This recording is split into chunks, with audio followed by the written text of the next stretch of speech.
Sa ngalan ng Ama at ng Anak at ng Espiritu Santo. Amen. Ang pagpapala ng ating Panginoong Jesucristo, ang pag-ibig ng Diyos Ama at ang pakikipagkaisa ng Espiritu Santo naway sumainyong lahat. At sumaiyo rin. Mga kapatid, aminin po natin ating mga kasalanan upang tayo marapat gumanap sa banal na pagdiriwang. Inaamin ko Sa makapangyarihang Diyos at sa inyong mga kapatid, na lubha akong nagkasala sa isip, sa salita at sa gawa, at sa aking pagkukulang. Kaya'y sinasama ko sa mahal na Birheng Maria, sa lahat ng mga anghel at mga banal, at sa inyong mga kapatid, na ako'y ipanalangin sa Panginoong ating Diyos. Kaawaan tayo ng makapangyarihang Diyos, patawarin tayo sa ating makasalanan at patnubayan tayo sa buhay na walang hanggan. Amen. Panginoon, kaawaan mo kami. Panginoon, kaawaan mo kami. Kristo, kaawaan mo kami. Kristo, kaawaan mo kami. Panginoon, kaawaan mo kami. Panginoon, kaawaan mo kami. Manalangin tayo. Ama naming makapangyarihan, panatilihin mong lumulukob sa iyong sambayanan ang iyong espiritong pumupuspo sa obispong si San Carlos upang kami laging magkaroon ng pagbabago sa pagiging kawangis ng anak mo para ipamalas namin ang kanyang mukha sa mundo sa pamamagitan niya kasama ng Espiritu Santo magpasawalang hanggan. Amen. Magsiupo na po ang lahat. Pagbasa mula sa sulat ni Apostol San Pablo sa mga taga-Roma. Mga kapatid, walang sino man sa atin ang nabubuhay o namamatay sa kanyang sarili lamang. Kung tayo'y nabubuhay tayo para sa Panginoon. At kung tayo'y namamatay tayo para sa Panginoon. Kaya nga, sa mabuhay o sa mamatay, tayo'y sa Panginoon. Sapagkat si Kristo ay namatay at muling nabuhay upang maging Panginoon ng mga patay at mga buhay. Ikaw, bakit mo hinahatulan ang iyong kapatid? At ikaw, bakit mo naman hinahamak ang iyong kapatid?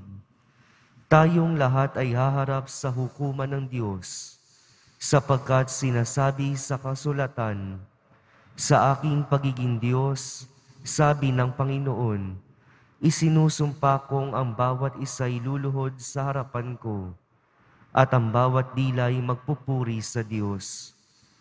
Kaya't lahat tayo ay magbibigay sulit sa Diyos. Ang salita ng Diyos. Salamat sa Diyos. Makikita ang may kapal sa kanyang lupang hinirang. Makikita ang may kapal sa kanyang lupang hinirang. Tanglaw ko'y ang Panginoon, aking kaligtasan, kaya walang takot ako kanino man. Sa mga panganib kanyang iingatan, kaya naman ako'y walang agam-agam. Makikita ang may kapal sa kanyang lupang hinirang. Isang bagay lamang ang aking mithiin, isang bagay itong sa poon hiniling. Ang ako'y lumagi sa banal na templo, upang kagandahan niya'y mamasdan ko, at yaong patnubay niya ay mata mo. Makikita ang may kapal sa kanyang lupang hinirang. Ako'y nananalig na bago mamatay, masasaksihan ko ang iyong kabutihan na igagawad mo sa mga hinirang. Sa Panginoong Diyos tayo'y magtiwala, ating patatagin ang paniniwala, tayo ay umasa sa kanyang kalinga. Makikita ang may kapal sa kanyang lupang hinirang. Magsitayo po ang lahat.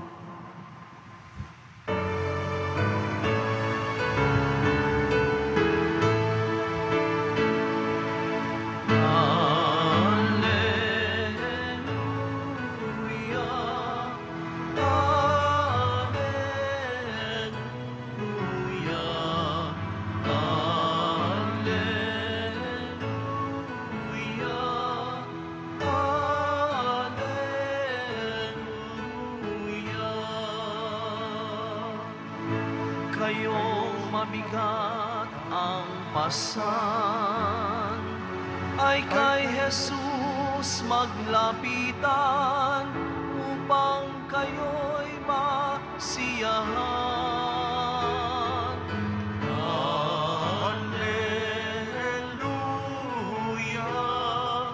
Alleluia, Alleluia,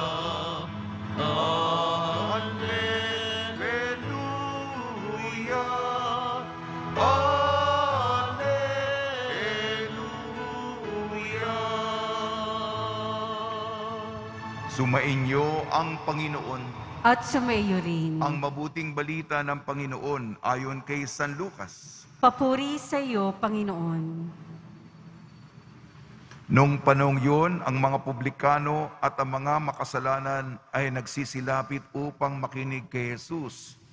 Nagbulong-bulungan ang mga pariseo at mga eskriba. Ang sabi nila, ang taong ito'y nakikisalamuha sa mga makasalanan at nakikisalo sa kanila. Kaya't sinabi sa kanila ni Jesus ang talinhagang ito, kung ang sino man sa inyo ay may 100 tupa at mawawala ang isa, ano ang gagawin niya? Iiwan ang 99 sa ilang at hahanapin ang nawawala hanggang sa matagpuan. Hindi ba? Kapag nasumpungan na, masaya niyang papasanin ito. Pagdating ng bahay, aanyayahan niya ang kanyang mga kaibigan at mga kapitbahay. Sasabihin niya, makipagsayo kayo sa akin, sapagkat nasumpungan ko na, sa wakas ang tupa akong nawawala. Sinasabi ko sa inyo, magkakaroon ng higit na kagalakan sa langit dahil sa isang makasalanang nagsisisi at tumatalikod sa kanyang makasalanan, kaysa 99 na matuwid na hindi nangangailangang magsisi. O kaya, kung ang isang babae ay may 10 salaping pilak at mawalang isa, anong gagawin niya? Sisindihan niya ang ilaw, wawalisan ang bahay at hanaping mabuti hanggang sa masumpungan ito. Hindi ba? Kaya kung nasumpungan ito, ay aanyayahin niya ang kanyang mga kaibigan at mga kapitbahay. Sasabihin niya, makipagsaya kayo sa akin, sapagkat nasumpungan ko na sa wakas ang nawala kong salaping pilak. Sinasabi ko sa inyo, gayon din ang kagalakan ng mga anghel ng Diyos dahil sa isang makasalanang nagsisi at tumalikod sa kanyang mga kasalanan. Ang mabuting balita ng Panginoon. Pinupuri ka namin, Panginoong Hesukristo. Magsiupo na po ang lahat. Binabati po namin kayo sa pagpapala, pagbibindisyon, pagbibiyaya, pagkakaloob ng napakaraming grasya mula sa ating butihing Panginoong Hesukristo. Nasa buwan po tayo ng Nobyembre at ang diwa nito, ipagdasal natin ang mga yumao upang makapasok tayo sa kaharian ng Diyos. Ang ating mga pagbasa, tinutulungan tayo ukol sa pagninilay na tayong lahat, sarili natin, pati mga mahal natin sa buhay, mapabilang sa mga nasa langit. Ating unang pagbasa, sulat ni San Pablo sa mga taga-Roma, pinapaalala natin kung ano ba ang direksyon ng buhay. Merong kanta, lumang kanta, at minsan naririnig mo ito. Walang sino man ang nabubuhay para sa sarili lamang. Baka pamilyar tayo sa kantang yan, di ba? Yan ang ating unang pagbasa. Sinabi ni San Pablo, walang sino man ang, hindi siya kumanta, walang sino man ang nabubuhay para sa sarili naman. Tayo'y nabubuhay para kay Kristo dahil minamahal natin si Jesus, dahil pinaglilingkuran natin si Jesus. Pinapaalala na ang diwa nito, kaya hindi natin sinasaktan ang kapwa, hindi natin sinusugatan ang mga kapwa-tao, ay dahil sa pagmamahal sa kanila at sa Diyos. Sa kahuli-hulihan, ang buhay sa langit ay pag-uunawaan, pagbibigayan, paggalang, pagrespeto, pagkilala, pagsuporta sa isa't isa sa langit. Yan po yung imahen sa ating ebanghelyo ayon kay San Lucas. Ano ba yung buhay nating masaya sa kakabila? Yun, nabanggit ko na nga yung kataga. May dalawang halimbawang konkreto, si Jesus nagpapaliwanag. Magsaya kayo sa akin. Iimbitahin niya yung mga kapitbahay niya. Oh, magsaya kayo. Mga kaibigan, meron akong salo-salo. Meron akong pagtitipon sa inyo. At ang ating pagsasalo ay bakit? Sapagkat nakita ko na, natagpuan ko na ang hinahanap. Yung unang kaso, nawawalan tupa. Yung isa naman, nawawalan sa laping pilak. Yung isa, lalaki naman, nawawalan kanyang tupa. Yung isa naman, yung babae, yung kanya sa bahay, yung kanyang mahalagang salaping pilak. Naku, hanap ng hanap. Ang buhay natin sa kabila, reunion. Di ba? Basta nagtitipon tayo. Hindi naman sinasabi natin, hindi ito business meeting. May quorum ba? May majority ba? Ganun ba tayo? Hindi po negosyo ang ating reunion sa bahay. Kung ikaw yung nangangalaga, kung ikaw yung magulang, nasaan si, diba? Kung hindi kumpleto, kung hindi ka mapapalagay yan. Hindi ka mapapalagay. 99%. Ano to? Examination. Sa iba, okay na yan. Pasensya na kasi minsan ganun ang mentalidad natin. Mataas na yan, pwede na yan. Pero kung ikaw, tao yan, mahal mo sa buhay yan, hindi ka makakatulog, hindi ka mapapalagay, hindi ka matatahimik, hindi ka mapapayapa, hanggang sinikap mo yung medyo nalalayo, yung kailangan ng tulong, at maging buo kayo. Yan po ang langit. Sa langit, iiyak ka.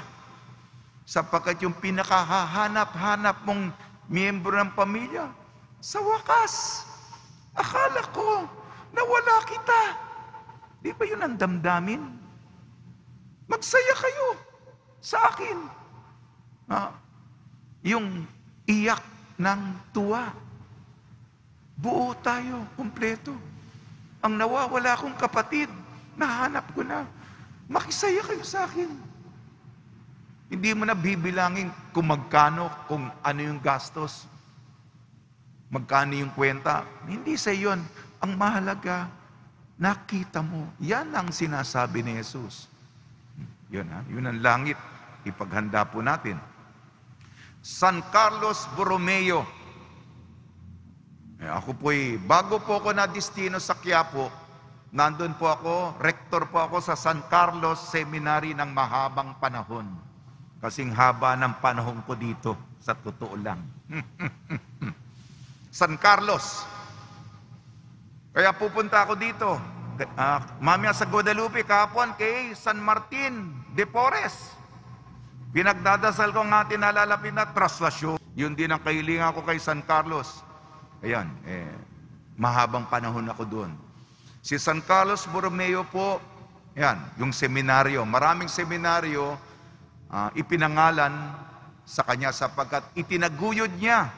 Siya po ang implementor ng dekreto ng Konsilyo ng Trento para sa pagtatatag ng mga konsilyar na seminaryo para mas mahusay, mas maayos ang mga paghuhubog, pagsasanay sa mga pari. Ipagdasal niyo po itong apostoladong ito. Yun po yung buong puso, yung pasyon, yung pagmamalasakit, sipag, pagod, iyak, luha ni San Carlos Borromeo para mas dedikado, mas apostolado yung mga pari sa pagmamahal kay Kristo at ang kanyang simbahan. Sa tulong ni Maria, at ni San Jose, ni San Carlos Borromeo o nagdadasal lagi ko, kinakausap ko lagi si San Roque. Nawa po, ipaghanda po natin, hanapin natin ang ating mga nawawalang mga kapatid at ibalik natin sila sa ating pong Senyor.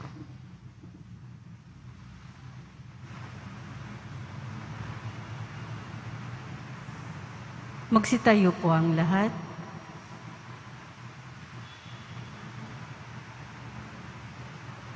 Minamahal ko mga kapatid, ang Panginoon ang pastol na nakakakilala sa bawat isa sa atin sa ating pangalan. Ialay natin ang ating panalangin sa Diyos, nagtitiwala sa Kanyang personal na pag-ibig sa atin. Ang ating tutugon po, Panginoon, sa iyong dakilang pag-ibig, tugunin mo kami. Panginoon, sa iyong dakilang pag-ibig, tugunin mo kami. Ang simbahan naway maging buhay na tanda ng tunay na pagkalinga at buong pagmamahal na pagtingin sa mga tinanggihan ng lipunan. Manalangin tayo. Panginoon, sa iyong dakilang pag-ibig, tugunin mo kami. Ang mga humiwalay na sa daan ng kabutihan, naway marinig ang tinig ni Kristo, ang mabuting pastol, na tinatawag silang bumalik muli. Manalangin tayo. Panginoon, sa iyong dakilang pag-ibig, tugunin mo kami. Ang mga kabataang naligaw sa bisyo, krimen o ipinagbabawal na gamot, naway matagpuan ng kanilang tunay na sarili at dangal at magbalik sa tahanan ng Diyos sa pamamagitan ng pagpapatawad. Manalangin tayo. Panginoon, sa iyong dakilang pag-ibig, tugunin mo kami. Ang mga nagdurusa o sinubok ng karamdaman, naway mapagtanto na mahal sila ng Diyos sa pamamagitan ng pagkalinga at atensyon na ating ibinibigay. Manalangin tayo. Panginoon, sa iyong dakilang pag-ibig, tugunin mo kami. Ang mga yumao na dumaan sa pintuan ng kawan, naway magbunyi kasama ang pastol at bantay ng kanilang kaluluwa. Manalangin tayo.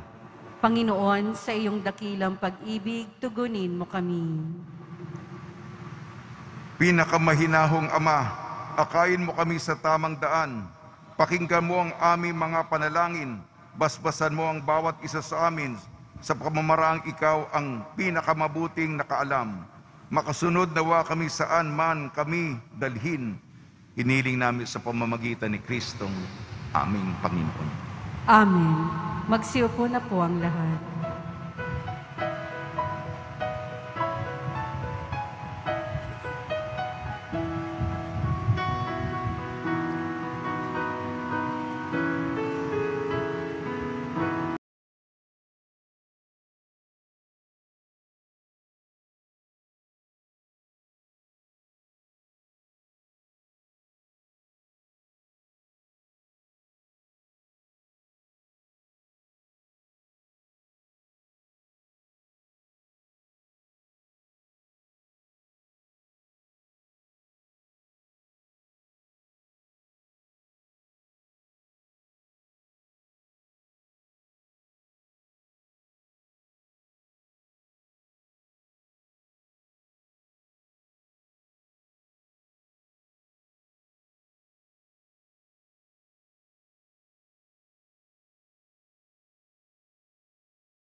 Magsitayo po ang lahat.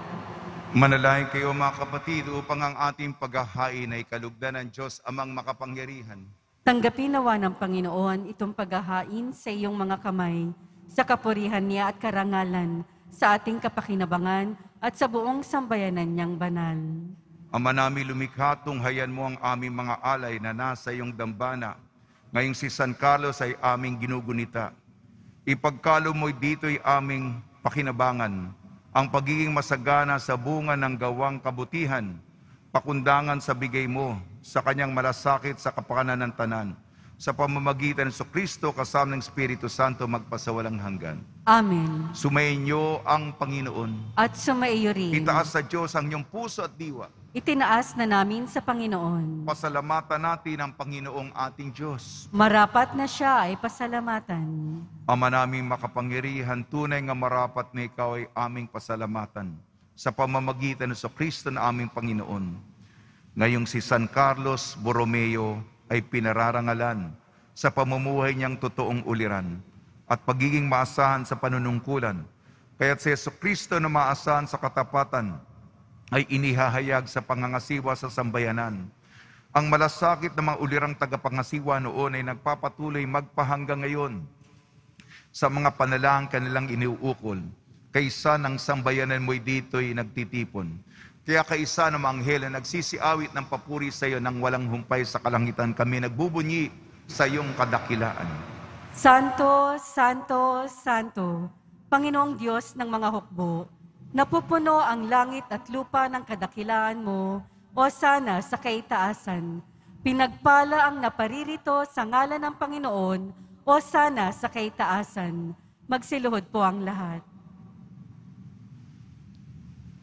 Ama naming banal, ikaw ang bukal ng tanang kabanalan. Kaya sa pamamagitan ng Espiritu, gawin mong banal ang mga kaloob na ito, upang para sa amin maging katawan at dugo ng aming Panginoong Jesucristo. Bago niya pinagtiis ang kusang loob na maging handog, hinawakan niya ang tinapay, pinasalamatan kanya, pinaghati-hati niya yun, iniabot sa kanyang malagad at sinabi, tanggapin ninyong lahat ito at kanin, ito ang aking katawan na ihahandog para sa inyo.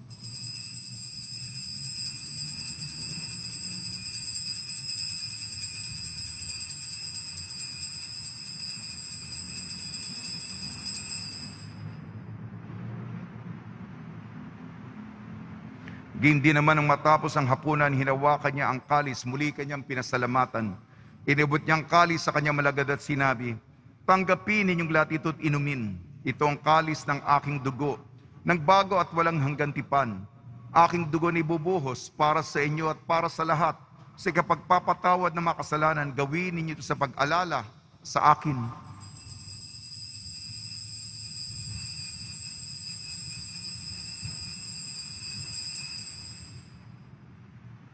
Magsitayo po ang lahat.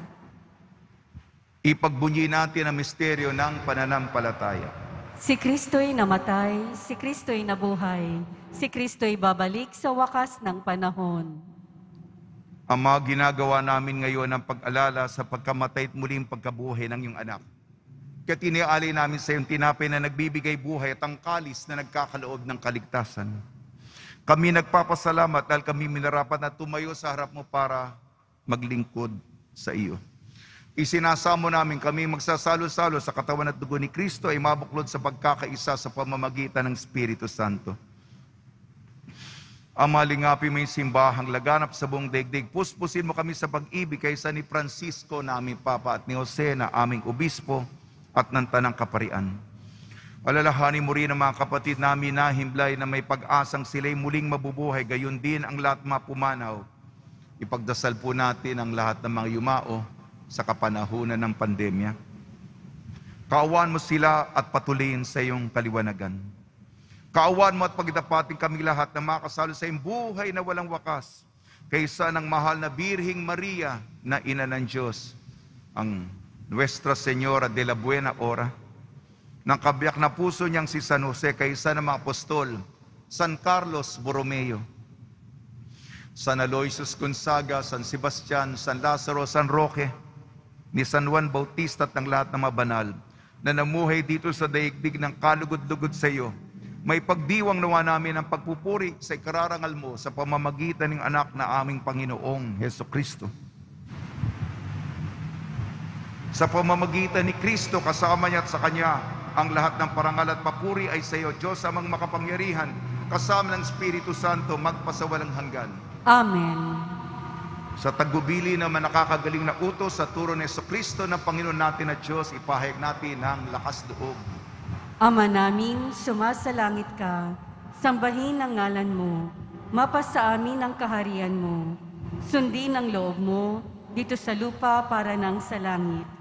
Bigyan mo po kami ngayon ng aming kakanin sa araw-araw, at patawarin mo kami sa aming mga sala, para ng pagpapatawad namin sa mga nagkakasala sa amin. At huwag mo kaming ipahintulot sa tukso, at iadya mo kami sa lahat ng masama. Hinihiling namin kami iadya sa lahat ng masama, pagkalooban ng kapayapaan, araw-araw iligtas sa kasalanan at ilayo sa lahat ng kapahamakan. Samantalang aming pinananabikan ang dakilang araw ng pagpapahayag ng tagapagligtas naming si Jesucristo. Sapagkat iyo ang kaharian at ang kapangyarihan at ang kapurihan magpakailanman. Amen. Panginoon Jesucristo, sinabi mo sa iyong mga apostol, kapayapaan ang iniiwan ko sa inyo. Ang aking kapayapaan ay binibigay ko sa inyo. Tungyan mo ang aming pananampalataya at huwag ang aming mapagkakasala. At pagkalooban mo kami ng kapayapaan at pagkakaisahin sa iyong kalooban, kasama ng Espiritu Santo, magpasawalang hanggan. Amen. Mga kapatid, mga kaibigan, sumainyo po ang kapayapaan ng ating Panginoon. At sumaiyo rin. Magbigayan po tayo ng kapayapaan sa isa't isa.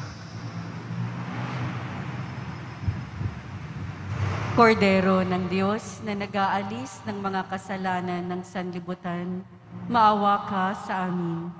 Kordero ng Diyos na nag-aalis ng mga kasalanan ng sanlibutan, maawa ka sa amin. Kordero ng Diyos na nag-aalis ng mga kasalanan ng sanlibutan, ipagkaloob mo sa amin ang kapayapaan. Magsiluhod po ang lahat. Ito ang kordero ng Diyos, ito nag-aalis ng kasalanan ng sanlibutan, mapalad na mainayayahan sa kanyang piging. Panginoon, hindi ako karapat-dapat magpatuloy sa iyo, ngunit sa isang salita mo lamang ay gagaling na ako.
Manalangin tayo.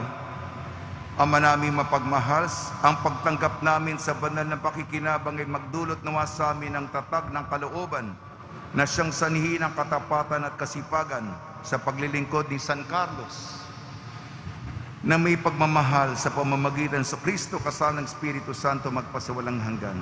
Amen. Pagbabasbas sa mga deboto ng kanilang makahilingan at dasalan, mahal na poong Jesus Nazareno, iniyag mo sa pamamagitan ng krus ang walang maliw na pag-ibig ng Diyos sa sangkatauhan. Pakinggan mo ang kahilingan yung angkan na nagsusumamo sa iyo, makamtanawa nila inyong katugunan at tanggapin ang kasagutan na may utang na loob na tinatanaw.